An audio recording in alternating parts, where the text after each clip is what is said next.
Hi, and welcome to Rose Unplugged. I'm your host, Rose, and here is where we pause for a moment to step away from the noise and lean into what's real.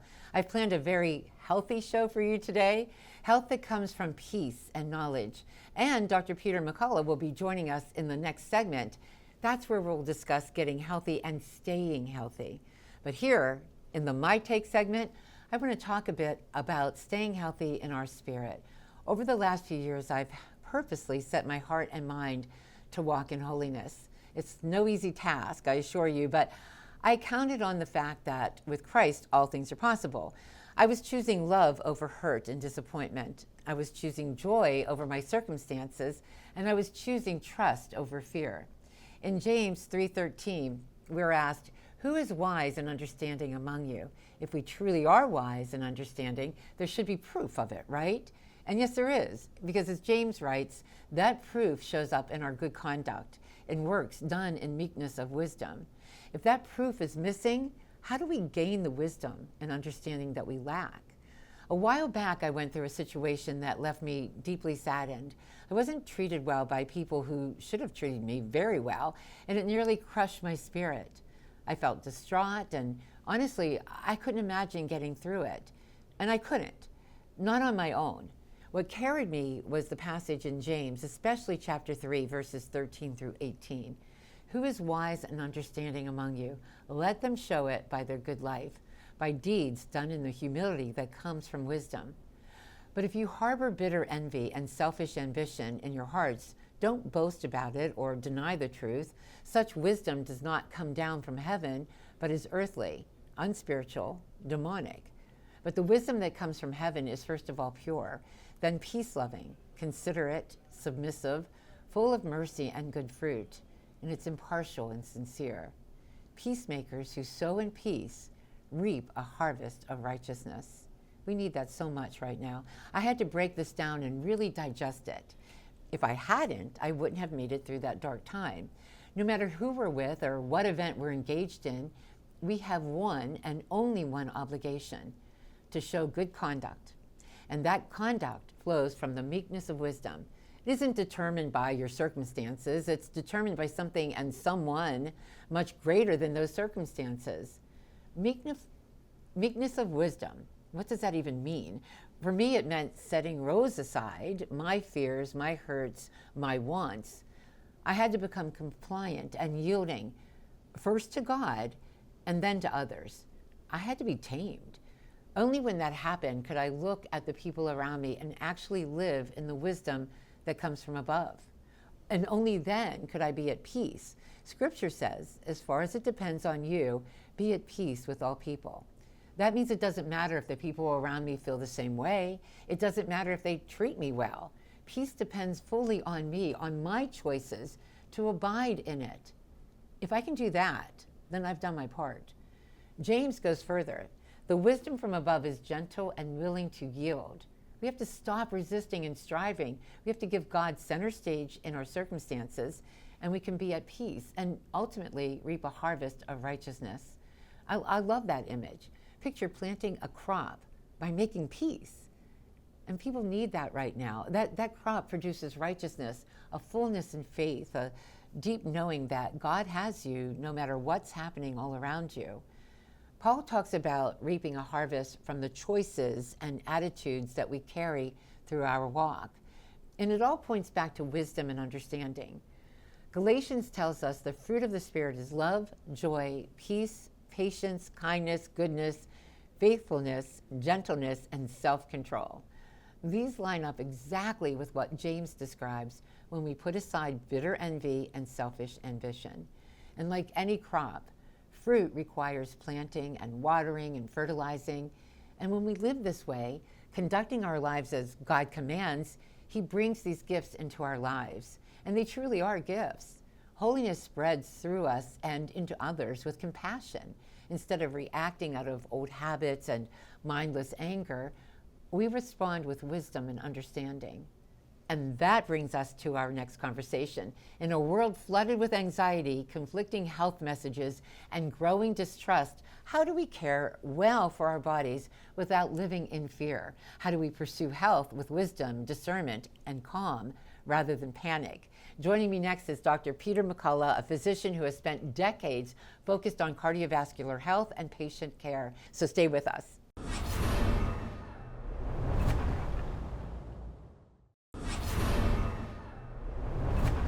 My guest today hardly needs an introduction, but he certainly deserves one.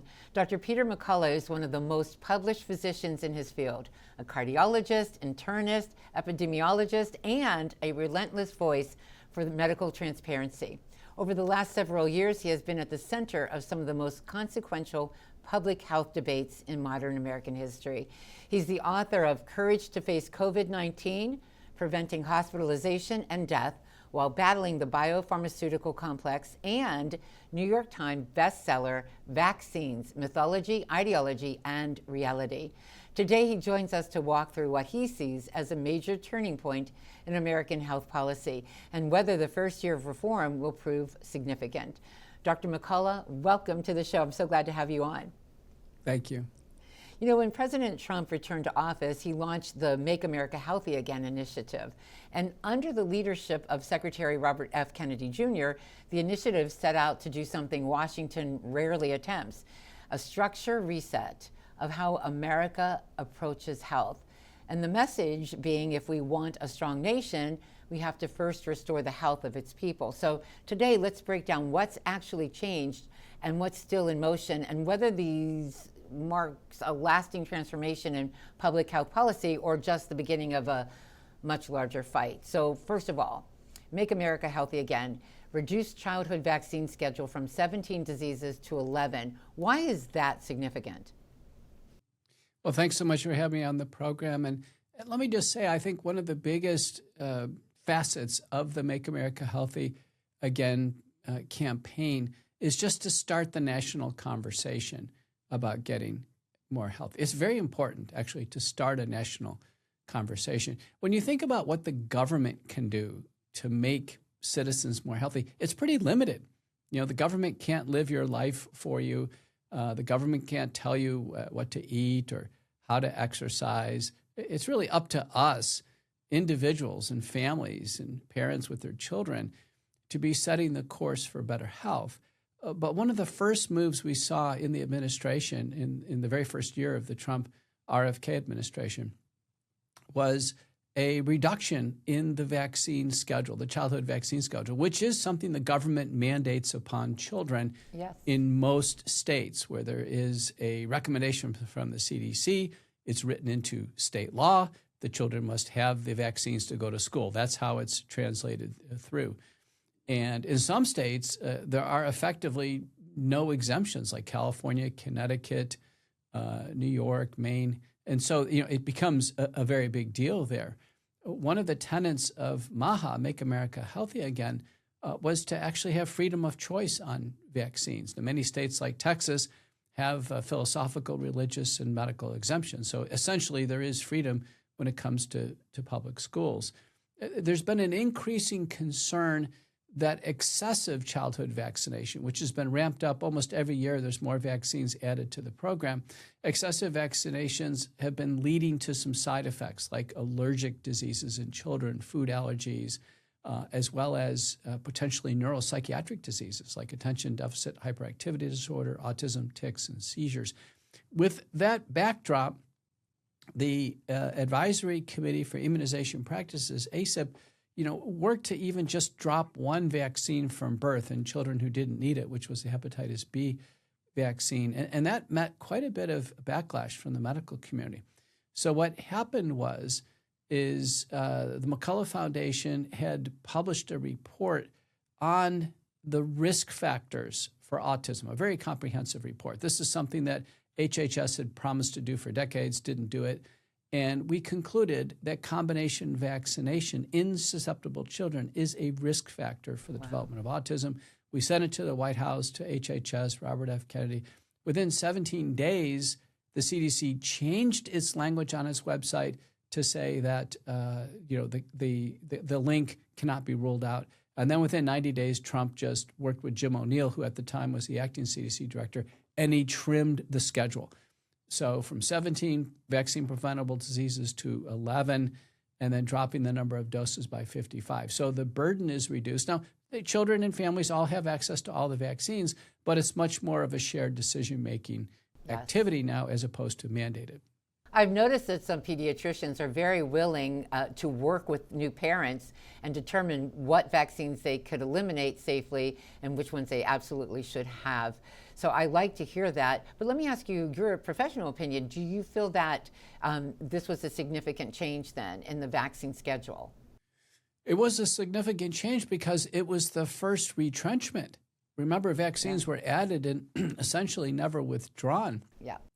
And so our schedule was trimmed to match roughly that of Denmark, a peer nation. Denmark, by the way, has better control over infectious diseases than America. Really? So, yeah, and none of the vaccines are perfect, right? So the vaccines don't perfectly prevent measles or diphtheria, pertussis, or any of the other infectious diseases. Right. So it's always a partial coverage situation. So ours matches a peer country now.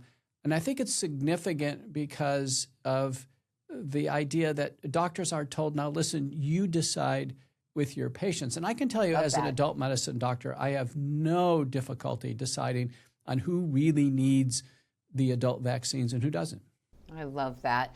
Let me ask you something too, because one of the things we started hearing about because of RFK Jr. was eliminating fluoride, banning synthetic food dyes, and reversing the outdated food pyramid, which I thought was interesting, and the kind of impact that that had on children's long-term health. Are you pretty happy with all of that as well? Well, let's take fluoride first. Okay. Now, in 2017, we had a government report on fluoride that I thought was pretty convincing. So fluoride concentrations in some areas above a certain concentration in water was associated with reduced IQ in children. Now, these were all in ex-U.S. countries that didn't have good regulation over fluoride. I checked Dallas City Water, where I am, and around that time, they actually adjusted the fluoride concentration down. Oh. So I don't think anyone in America is at risk for drinking fluoridated water. Going into this administration, about 70% of municipalities actually fluoridated water. The other 30% didn't. But now, because of the relatively low impact in modern dentistry of fluoride, it's being phased out. And so it's just one less thing to be done at the water treatment centers. Oh, that's interesting. Okay, what about the rest? The food dyes? I mean, I was really happy to see that. In fact, we're one of the only nations that have so many food dyes in our diet, in our products that we consume. And if you look at Europe and other countries, they haven't got that issue. It's true. So the food dyes of concern are the yellow and red dyes. Yes. They have been linked to worsening ADHD symptoms in clinical studies. And in preclinical studies, they've been linked to certain cancers. And that probably has to do with exposure over time. But I don't know how you did it as a parent, but I didn't have my kids eat Skittles or all these brightly colored things. But, some parents don't know. And you're right, they're derived from petroleum. Yes. There's nothing good in a bright red or yellow candy.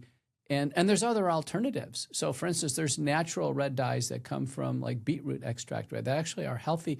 So this is a government move that I think is very wise, and it's just going to guide the manufacturers into producing healthier products.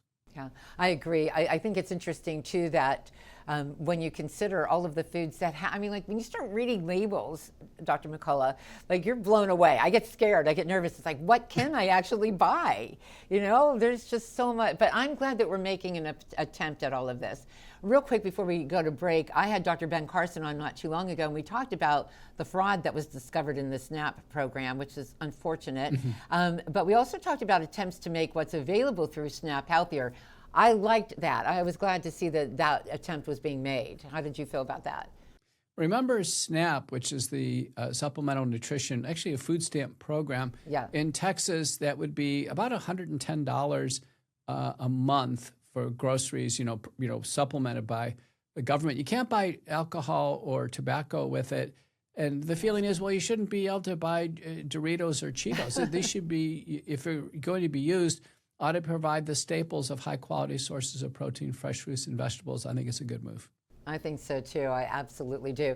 We're talking to Dr. Peter McCullough, and of course it's going to be on the screen as well. But why don't you tell a couple of people, or tell everyone, not a couple of people, some of the places they can go to find out more about you, and then we'll be back from break and talk about building trust and preparing for the future crisis that we may face. Who knows? God knows. Well, I encourage everyone to visit the McCullough Foundation, mcculloughfnd.org. That supports all our efforts in the media, like today, our work in Washington for justice, investigative research, and public policy. McCullough Foundation is clearly changing public policy now. There's absolutely you no really doubt. are. They appreciate you, and you were there advocating for us from the very beginning when all the craziness went down with COVID and everything else, and we'll get to a lot of that coming up. But I just want you to know how much we appreciate you. You're amazing, doctor. You really are. So we're talking to Dr. McCullough, and we'll be back with more. We're going to talk about how we can build trust and prepare for any future crisis, because it seems that no one was really prepared, and how could they have been for the pandemic? So you never know if a pandemic X is right around the corner. So we'll talk about that, some of the mistakes that the administration made at the time and the next administration, and how we can do better in the future. So all of that is coming up next on Rose Unplugged with Dr. Peter McCullough.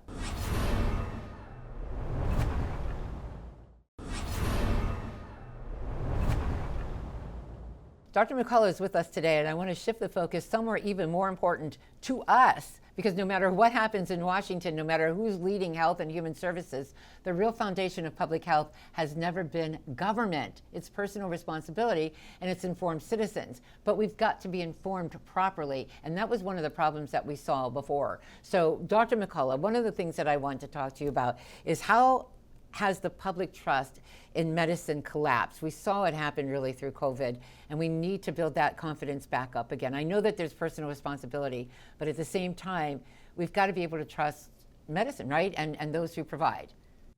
What happened in terms of this collapse in public health and the trust in our agencies, it started with the pandemic, which there was great fear.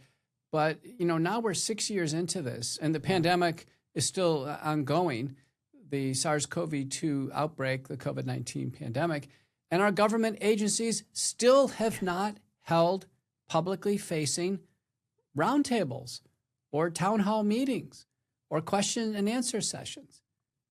So 6 years into it, and we've gone through, 3 different presidential administrations now, 3 different FDA commissioners, changing out of CDC directors, they have still not taken a single public question on an open mic in what's happened.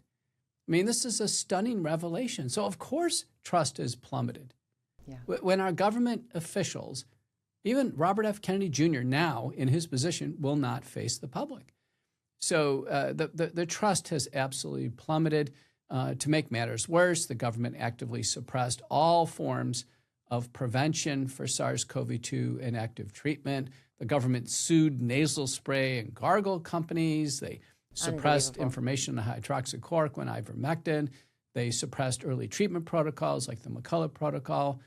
And they only offered one option, which was vaccines for COVID-19. And they still weren't honest about that, because they largely just featured messenger RNA vaccines like Pfizer, Moderna, and don't mention the non-genetic option, which is Novavax.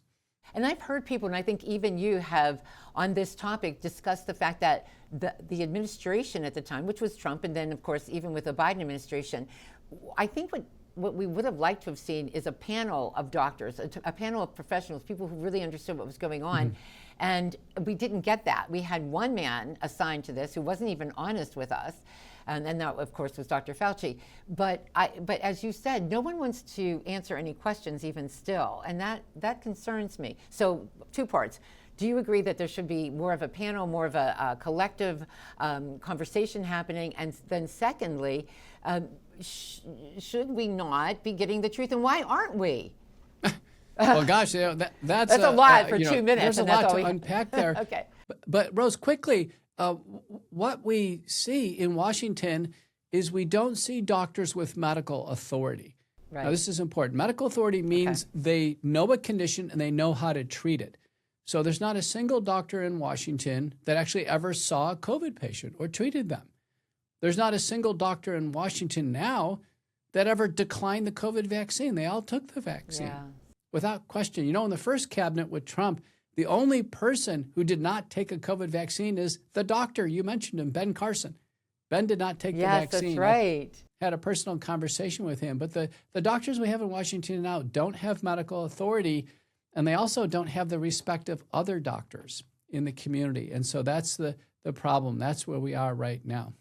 So what can we do? We have a minute here, and then we'll get the second part of the question on in another segment. But so what can we do in the future to prevent something like that? We need more.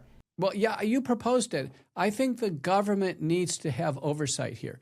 Normally, the government has oversight over panels, like the government has oversight over the ACIP panel. But in this case, you know, Robert F. Kennedy, Trump, and all of HHS, they need oversight. They need oversight by doctors with medical authority. And this needs to be a broad group of authoritative doctors who literally will call the shots. I agree with that 100%. So we're talking to Dr. Peter McCullough.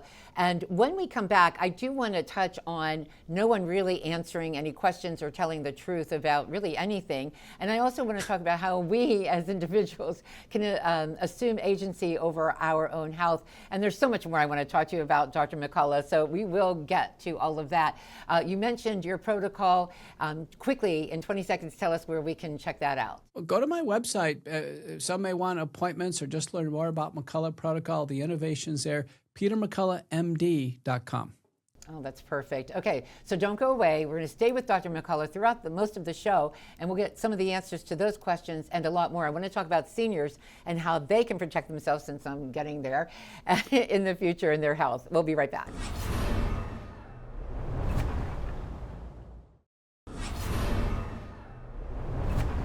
Welcome back to Rose Unplugged. I'm still joined by Dr. Peter McCullough. So glad to have him on with us. One of the things that we talked about in the last segment, or touched on anyway, was the idea that there could always be a pandemic X around the corner, or the next health crisis for this nation or the world. Dr. McCullough, how do we prevent some of the mistakes that we saw before? And I do want to talk about the trust issue as well. Well, let's just talk about the source of the next pandemic. Every expert, the World Health Organization and the U.S. public health agencies agree there will be another pandemic. Great. Now, the source of the pandemic almost certainly is going to be a biolab. It's going to be a experimental laboratory creating new viruses, bacteria or fungi. There's about 3,600 of these globally. We have over a dozen in the United States working with some of the most dangerous pathogens. They're loosely regulated. Trump has pulled funding for these from the government, but they're richly funded by private foundations like the Gates Foundation.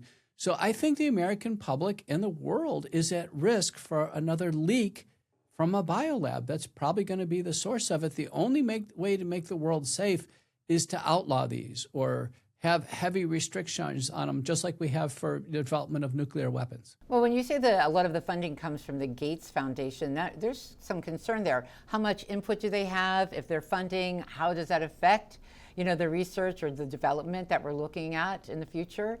Does it have an effect on it? Well, recent revelations is that Gates was working with Jeffrey Epstein. In the Epstein files have really tarnished, I think, Gates and what he was doing. There was tremendous interest in planning and investing in pandemics. The big mistake that all the public health agencies are making is that the response to a pandemic will be mass vaccination, global vaccination, largely because of the huge profiteering that occurs there. I can tell you that's always a mistake to vaccinate into a widely prevalent pandemic, particularly a contagious respiratory disease, because whatever the organism is, it'll figure out the vaccine and become resistant quickly. And that's exactly what happened with SARS-CoV-2. And after becoming resistant, isn't it sometimes often even more significant and stronger the more it becomes resistant? Or am I off base? I'm not a doctor here, so I was just wondering.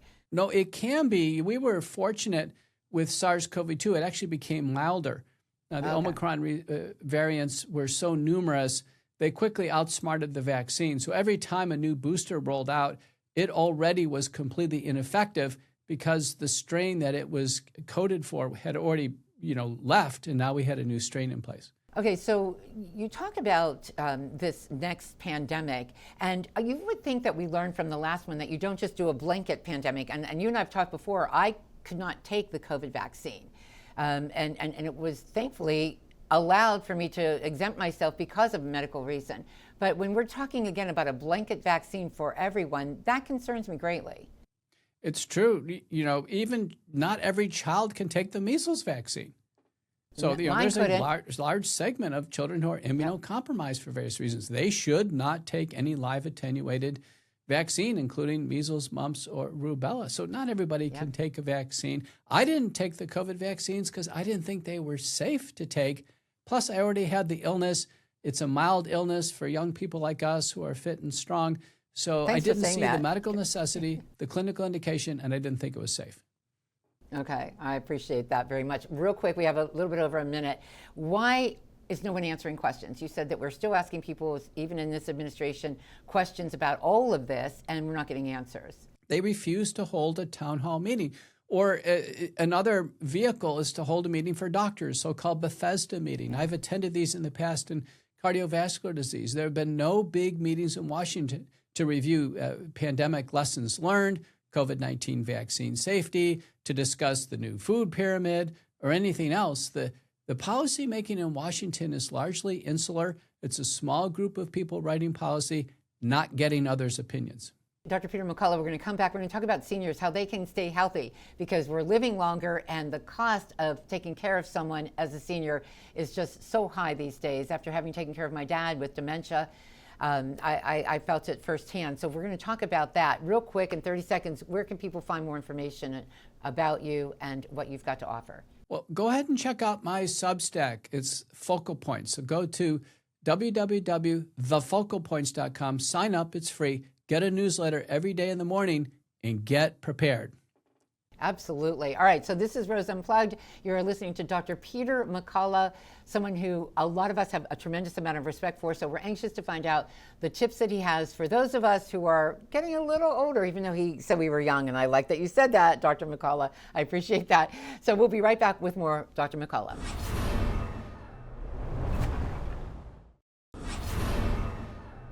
All right, welcome back to Rose Unplugged. I'm still joined by Dr. Peter McCullough. Dr. McCullough, one of the things that I have experienced firsthand is just how much it can cost to take care of a senior citizen. And people are living longer these days. Can you just walk us through this? We have plenty of time to do this, and there's so much to be learned. Could you help us with this? Yeah, probably the greatest concern we have for our seniors is neurocognitive decline. Yes. And that is the decline in mental functions, but also physical functions. As people develop Alzheimer's disease or other problems, they oftentimes are not physically intact either. So we start to see the use of walkers, wheelchairs, and the frequency of hip fractures, radial fractures, even cervical fractures skyrockets in the older age groups as falling occurs. So I worry most about mental decline and falling. Because I can tell you, medical care, we have prevention of heart disease. We do the best we can with prevention and treatment of cancer. But if people live to the senior years, in a sense, they've outlived the risk of heart disease and cancer. So we're left with these. So here's a few points. I advise people not to drink alcohol.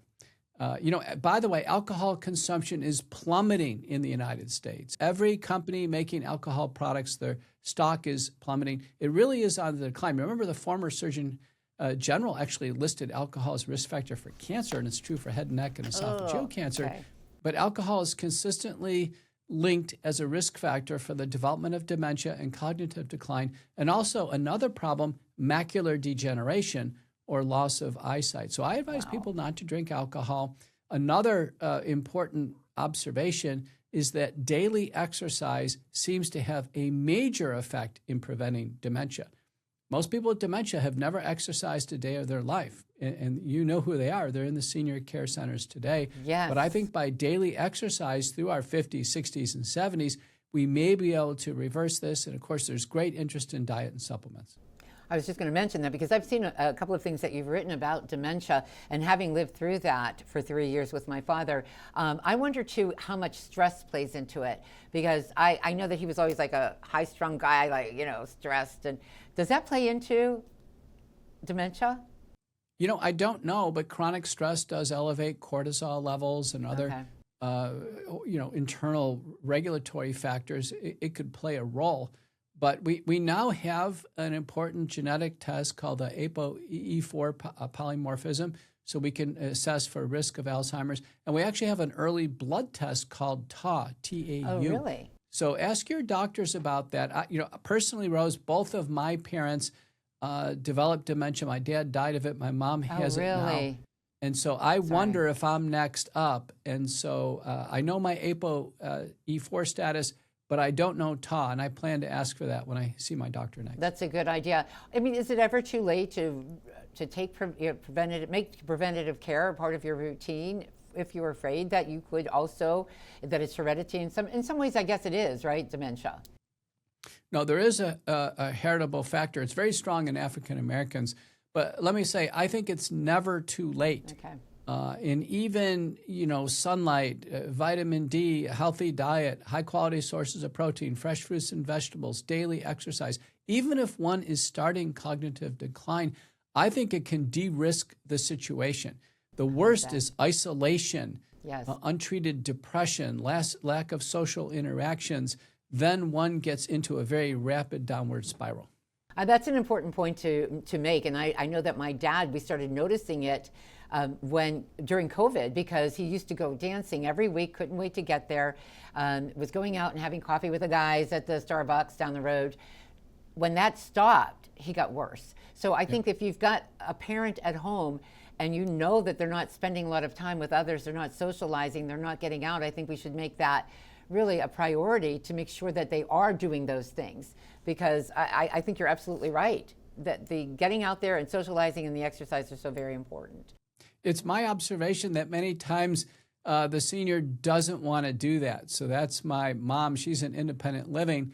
And so my wife and I always find an opportunity to visit her and say, Mom, you've got to go down for lunch and see your friends. You can't take your lunch in your room, or you can't take your dinner room. And sometimes you really have to take control of the situation. Then once Mom gets down to the dining room, then she's all chipper and happy. But yes, it's so true. Yeah, it's overcoming this lack of impetus to get out the door and down to visit friends. Very true. Real quick too, home environment adjustments like air, water quality, temperature. I started using an air purifier. I mean, how important are those things? Are there a lot of toxins in the air and the water that we should be concerned about? Just all of us in general, I suppose. It really depends on where you live. The biggest source of concern I have is in older homes with older carpet.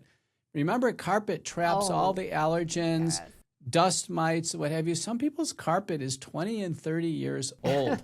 And especially adult onset asthma, I tell people remove the carpets, go to hardwood floors, refinish your floors. Older homes and concerns regarding mold toxicity, less so in newer homes. There are ways of having systems for your central HVAC that reduce the amount of mold toxin and spores. And then, of course, you can use air purifiers. But I think it simply, depends on your situation. At my house, I think we're nearly completely carpet-free, and I think it's better.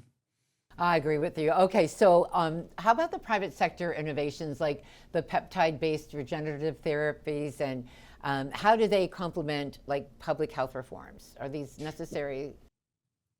One of the roles I have is very rewarding is I'm the chief scientific officer of the Wellness Company. Wellness Company is the brightest corporate star emerging from the pandemic. It's had now, 3 years of progressive growth month after month, doing better and better. So, multiple verticals there: health, education, and wellness, nutraceuticals and supplements, telemedicine, emergency medical kits. That's the real innovation.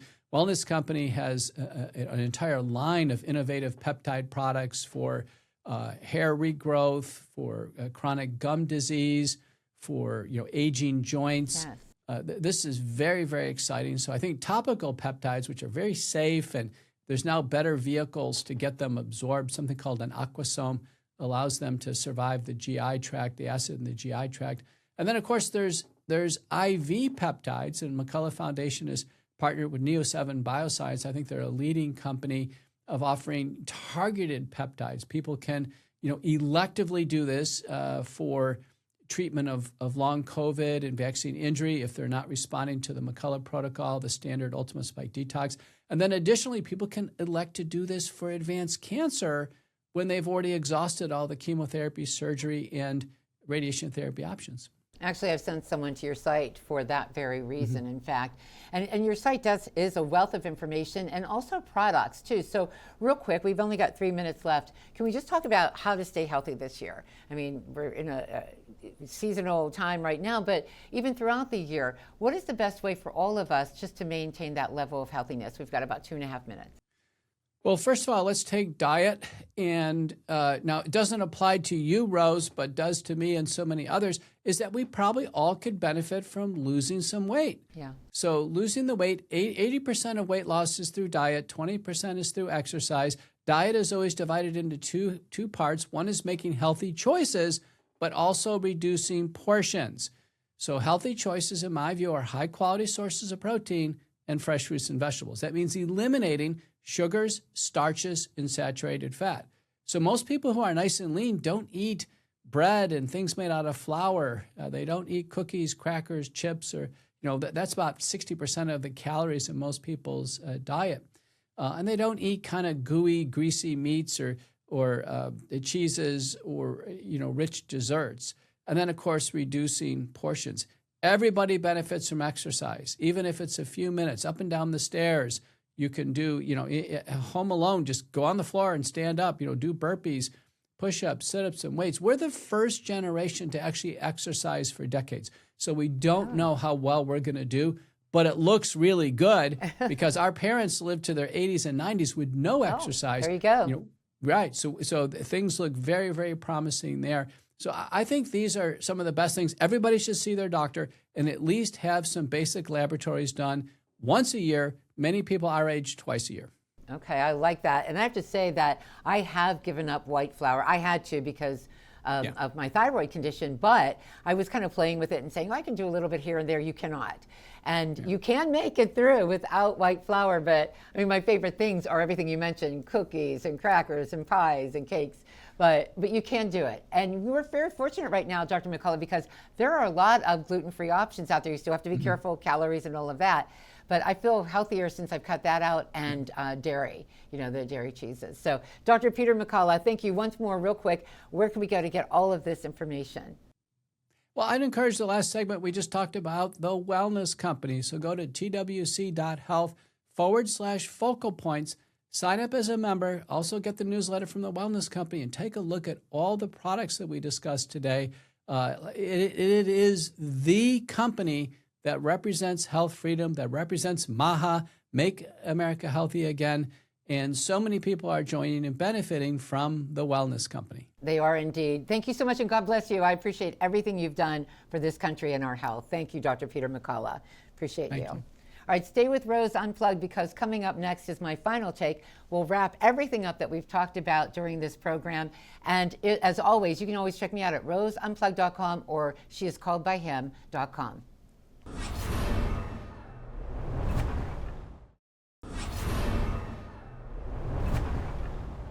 Create in me a new heart, oh God. Listen, my name is Rose. This is Rose Unplugged. And I want to talk to you about what Scripture tells us, that love isn't first something we give away. It's something God does within us. I'm reminded of the cry that David made to God after he finally acknowledged his sin. Not just one sin, but one sin built on another. Create in me a clean heart, O God, and renew a right spirit within me. You can find that in Psalms 51. When David prayed, create in me a clean heart, he chose that word create very intentionally. It's the same Hebrew word that's used in Genesis 1:1. When God created the heavens and the earth, David wasn't asking for a quick fix or a surface cleaning. He was asking for something far deeper, a kind of explosion of newness, a substance out of the void that a heart filled with rebellion had become. It was a create that only God could. David understood something critical. A true redirection of desire and thought could only come through divine intervention. That's why he prayed, against you and you only have I sinned. He wasn't minimizing the damage done to others. He was acknowledging that sin at its core is first an offense against God, and only God can cleanse him completely. And God did. David received a clean heart. His sins were washed away. The same is true for us. When we confess our sins and seek true forgiveness and repentance, we are asking God for a clean heart. God doesn't merely give it a lick in a prayer, as my mom would say when I was helping clean our home when I was younger. I mean, it was a task I was doing in a hurried, superficial way and very careless. I was hoping that it would suffice, despite a lack of proper effort on my part. But it didn't fool her, and it doesn't fool God, and God isn't going to fool us. He's not doing a surface cleaning. That's the good news. God doesn't clean that way. He does a deep cleaning, getting right down to the root of it all. And in doing that, he gives us a clean heart and a renewed spirit. And that is a life that is pleasing to him. Create in me a clean heart, O God, and renew a right spirit within me. That prayer never grows old. In fact, the longer we walk with God, the more we realize how necessary it is. Because life has a way of leaving marks, right? Disappointments accumulate, wounds harden, fatigue sets in, and if we're not careful, we can continue serving God faithfully while quietly losing tenderness of heart, and then ultimately finding ourselves in sin. David knew guilt had the power to disrupt his relationship with God, and nothing mattered more to him than that. He knew his sin could cost him more than a throne. It could cost him intimacy with the Lord. David didn't want just forgiveness. He wanted renewal. He wanted a fresh beginning, and he wanted a heart aligned once again with God's will. He knew he couldn't afford the cost of losing that intimacy. So when life leaves us weak and sin leaves us in darkness or despair, Scripture reminds us of where strength begins, not in striving harder, not in pretending we're fine, but returning to the Lord. A broken and contrite heart, O God, you will not despise. So many of us are carrying hearts that are tired rather than surrendered, and yet God never asks us to fix our hearts before coming to him. He asks us to bring them as they are. Then he fixes them. Throughout Scripture, renewal always follows return. David failed, but returned. Peter denied, but returned. Israel wandered, but returned. And every time, God met them, not with rejection, but with restoration. I will give you a new heart and put a new spirit within you. Ezekiel 36:26. That promise still stands. A new heart means the ugliness that is left behind after sin can be released. It means that a heart that has been full of rebellion towards God can be restored. We need to allow God to love us deeply and reshape what sin has distorted. It's the only way we can then extend those hearts of ours that have been made holy to others. That's the only way. I hope that you enjoyed this episode of Rose Unplugged. I would love if you would reach out to me at roseunplugged.com. Also, my ministry, sheiscalledbyhim.com. And that is where you can leave a prayer request. If anything today has you concerned, your health, any other issue, leave an anonymous prayer request in the prayer room. I have a team of women that pray diligently for each request. I trust them with it, and you can too. So it's roseunplugged.com, and also sheiscalledbyhim.com, and take advantage of that. Oh, and if you subscribe, you get a free newsletter every week from us with a lot of encouragement and devotions. I think you'll really appreciate it. So see you next time on Real Life Network and Rose Unplugged.